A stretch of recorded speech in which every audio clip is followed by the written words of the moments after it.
Hey, what's up, party people? It's your guy Lucky, and today I'm breaking down a review for episode 7 of season 4 of The Boys. And if you like this nerdy content, remember to like, comment, subscribe for more stuff just like this. Everybody has seen my review of episode 6, I'm sure. I didn't like it a whole lot. Episode 7, I loved it, dude. I loved it. I give this episode an 8.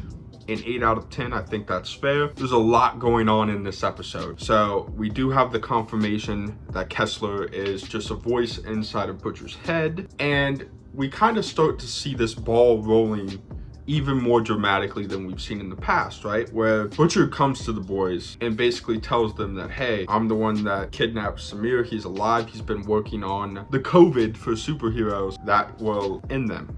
And comes to them basically saying that this is the last shot. We know that Victoria and Homelander are working together to kill the president at the speech, and time is ticking in this episode. I cannot stress enough how much I love the pacing of this episode. There is a lot of moving parts of this episode. So we have MM going home and talking to his wife about how they need to get out of the country ASAP. I absolutely love that scene with MM. Was special, at least in my opinion. You know, he's almost in tears. He's talking about his grandfather and his father and how they committed their entire lives to stopping suit, and it's overwhelming him when he's talking to A-Train about it. When he's going to his wife, he's basically saying like, I can't go with you guys until he says he can. Fast forward a little bit, A-Train comes and talks to him. That whole thing is mainly just saying like, look, you know Homelander and this whole shit show is going to follow you wherever you go. You kind of have to stay. That was a big talking point of this episode, is like, now we are here at a very big needle point of this show, and a lot of people like do not want to be here. We see Butcher's health getting worse. We actually do get to meet the shooter who will be trying to assassinate the president, in which Victoria Newman will take presidency, and it's a shape-shifting person, which is perfect by Sage. That is a perfect setup, and she ends up having intercourse with Hughie later in the show. I know, very wild, but we got back to the grassroots of the boys, right? This is what we've been talking about. Wild stuff. The Deep literally kills his girlfriend, the octopus, because he believes that Sage is in love with him, until Sage gets fired in episode 7, in which he finds out him and Black Noir both have been piping Sage. We also find out in the episode that the Deep and Black Noir were tasked with going and tracking down the boys and eliminating them. So they get there. There's a fight with Butcher, Starlight, the Deep, and Black Noir. Black Noir can fly now, which is super sick. He's still bulletproof. We see his ability to heal very quickly in this episode. He does talk. It's a pretty cool scene. Once again, I'm very happy anytime my boy Black Noir is on screen. I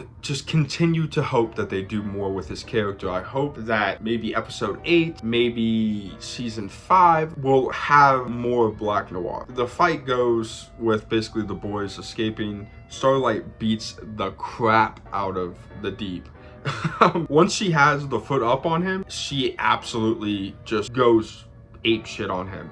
Takes a plate and just boom, like, it's really cool to see. We also have kind of tensions rising at Vought Tower, obviously. We already discussed that Sage is fired and everything, but also just the fact that like Homelander's son, Ryan, he was basically maybe 5% of this episode, but his scenes made an impact and they landed really, really well. He was tasked with doing this kind of Christmas children's show for Vought, where Vought was pushing certain type of propaganda in the show, and Ryan kind of stands up and is like, I don't want to do this, and mentions his mother and mentions Butcher on live television for the entire nation to see. Basically, you could tell Homelander is freaking out, super pissed about this, right? And like, this leads me to feel really excited for episode 8, and like, what is that going to look like? What is that going to bring to the table, right? Between Ryan and Homelander, how are things going to shake out? And the final thing that I wanted to kind of talk about was Hughie and Starlight's relationship